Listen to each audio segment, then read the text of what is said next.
su programa Las Sufragistas. Soy su amiga Berenice de la Cruz. Gracias por acompañarnos el día de hoy, esperando se queden aquí con nosotros, ya que como cada semana le traemos mucha información para usted.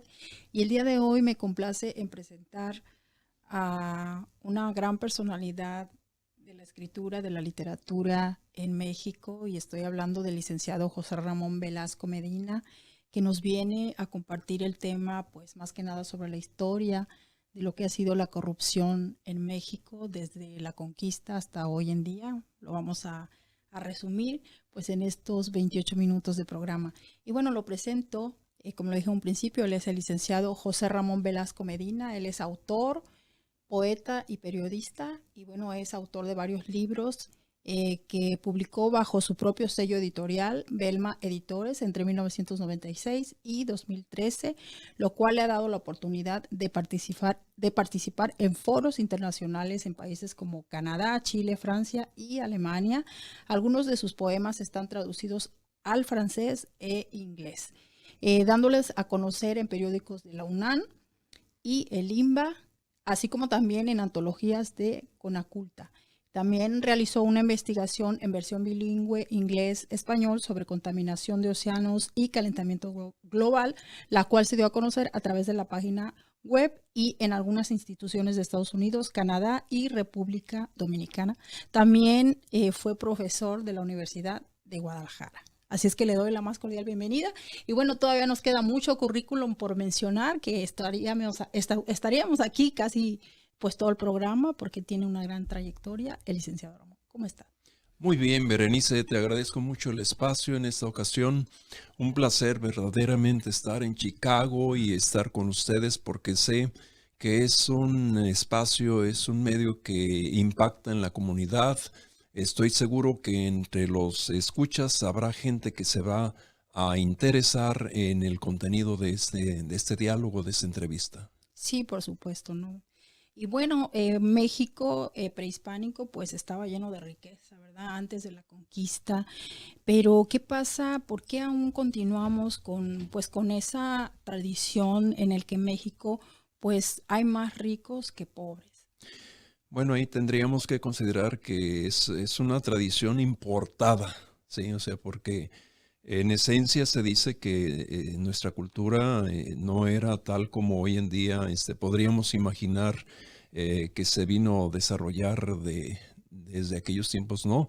Y en ese sentido es importantísimo hacer notar que las tradiciones, las costumbres y las leyes antiguas eran muy estrictas, ¿sí? Entonces esa tradición de la corrupción pues definitivamente nos llega con la conquista, con los conquistadores, y a partir de ahí pues se convierte, yo diría, en un calvario, porque ha sido el cuento de nunca acabar, una extracción interminable, sí, imparable, que dicho sea de paso pues es gracias a la gran riqueza que se ha podido sostener nuestra nación, sí, pero que en otras condiciones y en otro territorio ya habría tronado definitivamente.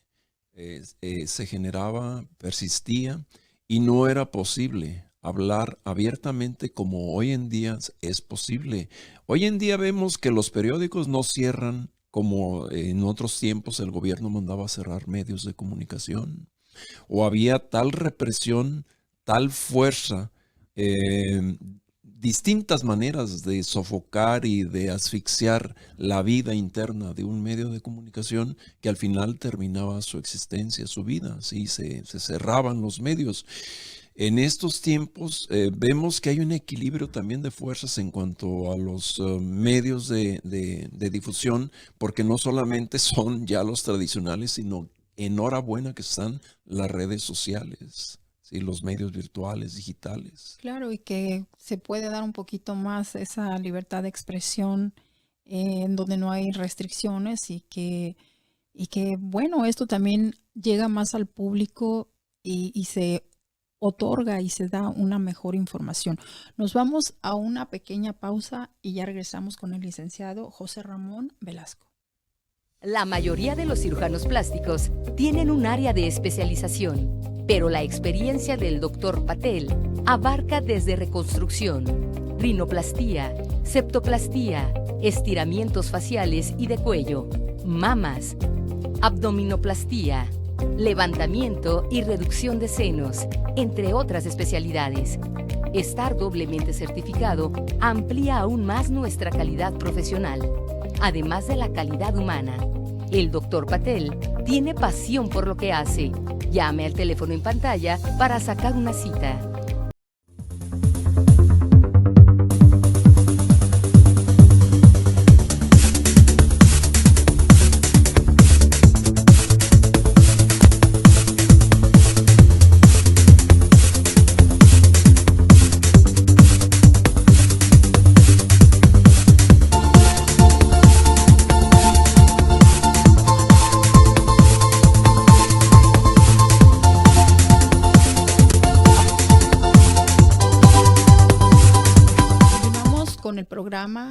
Con nuestro invitado el día de hoy, el licenciado José Ramón Velasco Medina. Y bueno, como ustedes ya vienen escuchando parte de la historia de lo que ha sido pues nuestro México lindo y querido, ¿verdad? Y que bueno, se está luchando hoy en día con este nuevo partido que ya está por culminar su gobierno, en el que pues persiste la lucha porque, como lo dijo bien el licenciado José Ramón Velasco, es imposible limpiar toda esta corrupción que se ha llevado durante ya bastantes años, en 6 años, ¿no? Así es que pues yo creo que es tiempo de hacer conciencia. Se acercan las elecciones y tenemos pues ese derecho y esa voz de seguir votando. Y bueno, continuando con esta corrupción, hablemos de los magnicidios que se han dado durante también la historia y que se han perpetuado, ¿no? Por esta competitividad del poder. Magnicidios como el de Álvaro Obregón, que fue en 1928, igual con Luis Donaldo Colosio, que pintaba para ser presidente en el 94 y que es orquestado por el mismo presidente Salinas de Gortari. ¿Cómo se puede terminar también con esta impunidad? Yo creo que todo radica precisamente en la valía y el hecho de generar las condiciones que en estos momentos sí se están comenzando a dar. Es importante aclarar que estamos a simplemente escasos 5 años de tratar de gobernar de una manera diferente. Pero insisto en que haría falta como mínimo un sexenio más para comenzar a ver resultados plenos. Lo que sí podemos notar una gran diferencia es precisamente entre aquellos magnicidios, ¿sí?, que se suscitaban. Hablamos en la historia de México del año 28 y precisamente de un candidato ya electo como lo es Álvaro Obregón, y que al final de cuentas pues la historia queda desvelada y se sabe que fue una acción implementada desde un sector radical de quienes estaban manejando cierta parte del poder, ¿sí? El hecho de que se diga que fue un fanático o el hecho de que se diga que fue una religión o gentes de una religión, finalmente hay formas de disfrazar, ¿sí?, ese tipo de magnicidios. Pero si somos objetivos y somos realistas, en el fondo se trata de crímenes de Estado, ¿sí? Por supuesto. Lo mismo sucedió con Luis Donaldo Colosio en el año 93, una gente que pretendía implementar un nuevo modelo y romper con ciertas élites o grupos, y eso era no permisible. O sea, era imposible. Entonces, tal vez el error de Luis Donaldo Colosio pues fue anticipar precisamente el cambio al cual él estaba dispuesto a llevar a cabo, y eso es cuestión que pues no se permitía al interior, porque si algo existía al interior del PRI era lo que mal llamaban la disciplina institucional, y ahí de ti si les brincabas o le brincabas a alguien. Así es. Sí, no, y otro también de los grandes problemas que que perjudica a la sociedad mexicana, pues es el crimen organizado que beneficia más que nada pues al capitalismo global.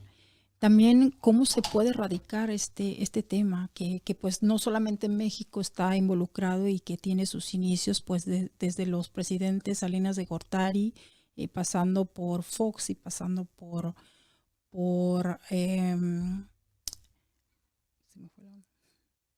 Felipe Calderón, que le dan más fuerza a este crimen organizado. Aquí habría que retomar que el pacto, porque definitivamente sí se puede considerar la posibilidad de que exista o haya existido un pacto con estos grupos, ¿sí? De gente que funcionan al margen de la ley, pues principalmente a partir del periodo de Miguel de la Madrid Hurtado, ¿sí? En donde vimos que funcionarios de altos niveles de gobierno estaban directamente implicados, vinculados con los grupos de narcotráfico, pero era otra forma también de manejarse entre esas gentes, ¿sí? Porque no llegaban a los extremos de meterse con las familias, no llegaban a los extremos de meterse con gentes ajenas a sus medios, o sea, sus arreglos eran internos, ¿sí? Y hoy en día el problema precisamente es que ya rebasaron los límites de sus entornos de gentes y están afectando impactando de distintas maneras lo que es a la sociedad mexicana.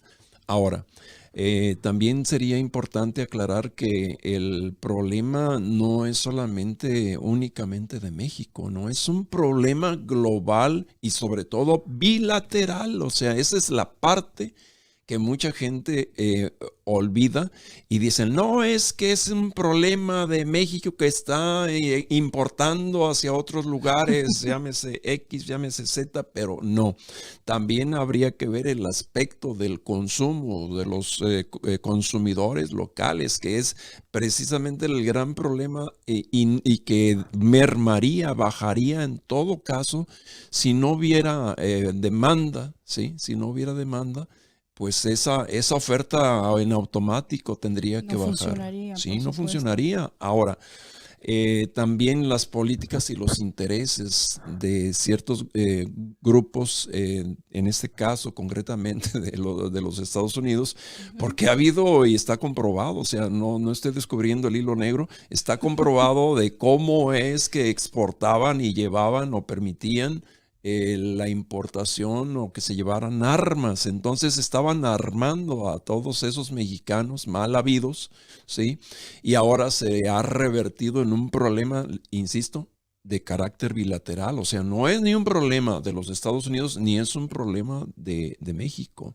Ya es un problema fuerte, ¿sí? Ahora, a estas alturas, por ejemplo, querer considerar el problema del narcotráfico como terrorismo, pues es porque ya no les quedó de otra. O sea, porque de qué manera van a detener o a contener ese fenómeno social, ¿sí? Que ha permeado y ha impactado no solamente a una nación, sino a estas dos naciones, indistintamente de todas las naciones hacia el Centro y Sudamérica, que es de donde se están surtiendo esa materia prima, ¿sí? Entonces no es nada más un solo país. Y yo creo que es allí donde los intereses de los Estados Unidos deben estar centrados en atender el problema de raíz, no nada más querer ver que el problema o pensar que el problema es México. No. Sí, yo creo que ahí tiene mucho que ver con el fenómeno de la pobreza, porque ese fenómeno de la pobreza que tanto está tratando de acotar y determinar o de combatir, en este caso de combatir lo que es el actual gobierno federal de México, pues es mínimo, ¿sí? Contra lo que es el peso, porque el peso es muy grande para lo que se entiende como la pobreza, ¿sí? Extrema. Ahora, ante un fenómeno de pobreza, pues enhorabuena que está habiendo lo que nosotros entendemos como un estado de bienestar social que se está implementando a partir de estos últimos 5 años y que esperemos que continúe, insisto, ya serían 6 años, 7 años más. ¿Para qué? Para que podamos observar resultados contundentes, porque en la medida en que aquella economía o sector de gentes que no tenían ni para los frijoles, ni para las tortillas, por lo menos hoy en día tienen para no sufrir esa escasez, esa carencia, esa hambre, pues en esa medida va a empezar a emerger otra sociedad. Lo vemos. Yo lo digo como exdocente que fui de la universidad, que de repente no asistían ya estudiantes y a veces nos preguntábamos, oye, ¿qué pasa con tu compañero? ¿Qué pasa con tu compañera? ¿Qué sucedió? Maestro, lo que pasa y sucede es que sus papás no tenían ya dinero para mandarlos a la escuela. En ese aspecto, enhorabuena que existe ese tipo de pequeños apoyos. Algunos dirán, es que es mínimo, es muy poco, no es suficiente. No, pues también no te van a dar la cuchara grandota, o sea, te están dando algo para paliar, para alivianar, para que tengas lo elemental que se llama libros, ¿sí? Libretas y con qué anotar y te presentes ya sin hambre a la escuela, ¿sí? Entonces, eso yo creo que forma parte de todo un proceso, diríamos, histórico, que ya se sembró, ya se está instaurando y que tarde o temprano, que esperemos que no sea muy tarde, empiece a dar resultados contundentes. Sí, por supuesto, ¿no? Porque ha sido muy criticado este gobierno de López Obrador, obviamente, pues, orquestado por todos estos que ya no reciben beneficios, en el cual, como usted menciona, ¿no? Son programas que apenas comienzan y que están dando pues ese pequeño cambio en el que pues México está muy necesitado de eso. Y como el presidente menciona, regresándonos un poquito al tema del crimen organizado, que sí, en efecto se le echa la culpa solamente a México y como él bien claramente lo dice, que Estados Unidos pues es hipócrita porque pues ha mantenido aquí crímenes desde Al Capone cuando se estaban con el alcohol, ¿no? Que también era ilegal y que bueno pues siempre ha dado esta cara, ¿verdad? Así es, sí, efectivamente. Entonces, si fuera analizado desde esa óptica, también tendríamos que retroceder un poquito en la historia bilateral de los Estados Unidos-México y entender que la esencia, la raíz de toda esta forma de gobernar a través de los propios mexicanos, pues fue instaurarla desde 1822. Poinsett, ¿sí? Cuando fue embajador plenipotenciario enviado a nuestro país, que es México. ¿Para qué? Para que fomentara y alentara la integración de distintos partidos llamados de distinta manera, pero que al final respondían a una de aquellas logias que sabemos que sí las hubo y muy fuertes en otros tiempos. Y entonces, desde esas épocas, siglo XIX, hasta hoy en día lo vemos cómo es que desde Estados Unidos, sobre todo uno de los dos partidos que coexisten o persisten en estos tiempos, a como dé lugar, intentan, ¿sí?, soslayar, penetrar como especie de humedad, como un cáncer bajo la puerta. ¿Para qué? Para seguir también manejando los intereses y que son grandes, no son pocos, son fuertes, sí, económicamente hablando. Entonces, no es poco lo que está en juego, es mucha los intereses, muchas las cantidades, muchas compañías o empresas que le llaman transnacionales, y con eso pues debemos de no perder la atención, sí, porque esa forma de gobernarnos y ¿cómo quiero decir?, de infiltrarse, y esa manera de estar dirigiendo a distancia, ¿sí?, y bajo el agua, los hilos del poder, pues repito, lo vimos que se vino a instaurar en nuestro país desde la época de Poinsett, ¿sí?, como embajador plenipotenciario. Por supuesto que sí. Y bueno, ya por último y para cerrar este tema, pues estamos próximos a las nuevas elecciones presidenciales del 2024 y como usted dice, hay demasiado interés, hay ya mucha organización detrás de esto, de la ultraderecha, pero lo que se teme, o mi pregunta sería, ¿se presentarán de nuevo fraudes electorales como se han marcado en la historia, como en el 88, Cárdenas y Salinas de Gortari, en el 2006, 2012, de Peña Nieto y López Obrador? ¿Cree que volvamos a pasar por fraudes así? Berenice, es un cúmulo de fraudes, ¿sí? Y lamentablemente es en el extranjero, o sea, por fuera de México, donde más se puede percibir, analizar y dilucidar con transparencia esos fraudes. Yo, por ejemplo, recuerdo el proceso electoral del 88. Fue justamente en el Miami Herald, fue en fin, en distintos New York Times, en distintos medios que eran pues en físico, no digitales como hoy en día lo son, en donde sí se daban a conocer las irregularidades. ¿Cuántas gentes no cayeron en todo ese proceso? Fueron decenas de muertitos, fueron decenas de gente que tuvo que entregar su vida en aquellos tiempos para efecto de que se pudiera ingresar a esa etapa de la democracia, y aún así lo vimos que persistían los fraudes en el 2006, persistieron en el 2012, pero no pudieron ya en el 2018. ¿Por qué razón? Precisamente por la incursión de los jóvenes, la tecnología y todo lo que viene aparejado con ello.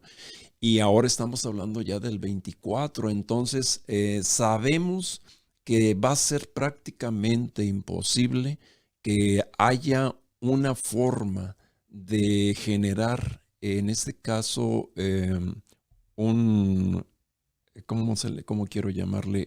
Que en este caso se vaya a generar un fraude electoral, que se vaya a generar un fraude electoral, porque es gracias a la incursión de los medios, pero ya sobre todo digitales, no los tradicionales, que están muy atentos. Pero algo también muy padre, muy bonito, son las nuevas generaciones, las que están pero bien atentas a ese tipo de fenómenos. Sí, por supuesto que sí. Y bueno, pues el tema es ese, que ustedes tienen la decisión de continuar con este cambio y pues estar muy alerta a lo que se pueda dar. Y bueno, para ya concluir con este tema, como el licenciado también es poeta, pues me gustaría que rápidamente nos dijera dónde podemos encontrar sus libros. Bien, vamos a hablar, por ejemplo, de este libro que es Las Tablas Vacías. Este libro es una novela cuenteada, por así decirlo, porque es una serie de cuentos que fueron escritos a lo largo, no de 10 ni de 15 años, a lo largo, no obstante que ustedes lo vean así de pequeño, pero fue un estar destilando, analizando los fenómenos y procesos políticos y sociales del país. Precisamente esta novela da inicio justo en el día 1 de julio del año 2018. ¿Sí? Entonces, de manera retrospectiva, analiza desde esa elección del 1 de julio del 2018 hasta el momento que es el movimiento estudiantil del 68. Entonces, estaríamos hablando de alrededor de 50 años de historia política y social de México. Este es un trabajo poético, ¿sí? 100% poético. Y él mismo, pues he tenido la oportunidad de que me abra puertas o me hayan invitado en distintas latitudes, tanto de Sudamérica como de Europa y Norteamérica, y en distintos espacios nacionales. Y pues ahí está plasmado el trabajo, una parte, diría, no todo, una parte representativa de mi labor poética, de mi obra poética.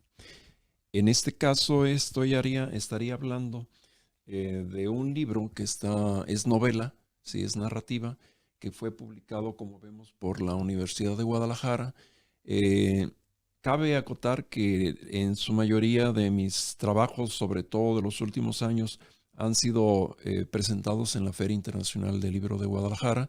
Sabemos que esa feria, pues si no es la mejor, es una de las mejores, sobre todo de habla hispana, y para mí pues es todo un honor el haber pertenecido a esa comunidad que es esa universidad del occidente del país, diríamos la más importante, por ejemplo, en el subsistema de educación media superior, incluso rebasa la misma Universidad Nacional Autónoma de México.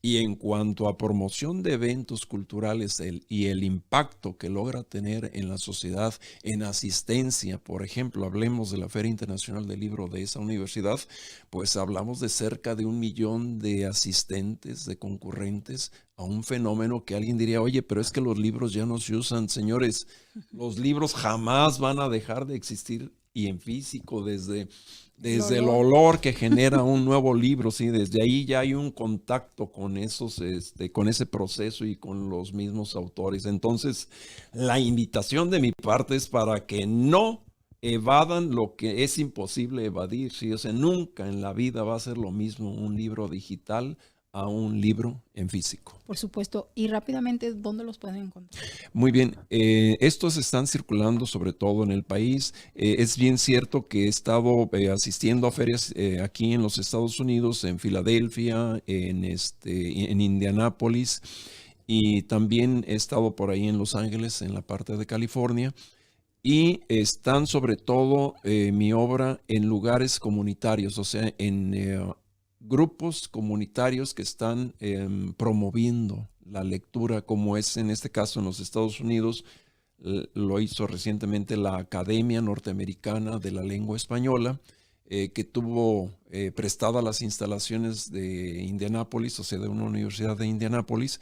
Y entonces es allí donde vamos dejando donaciones de libros, donde la gente puede consultar, por ejemplo, consulados, tanto en Filadelfia como aquí en Chicago, como en Indianápolis, es lugares donde ya pueden consultarlos de manera pública. Y para efecto de la adquisición pueden hacerlo directamente con un servidor a través de redes sociales.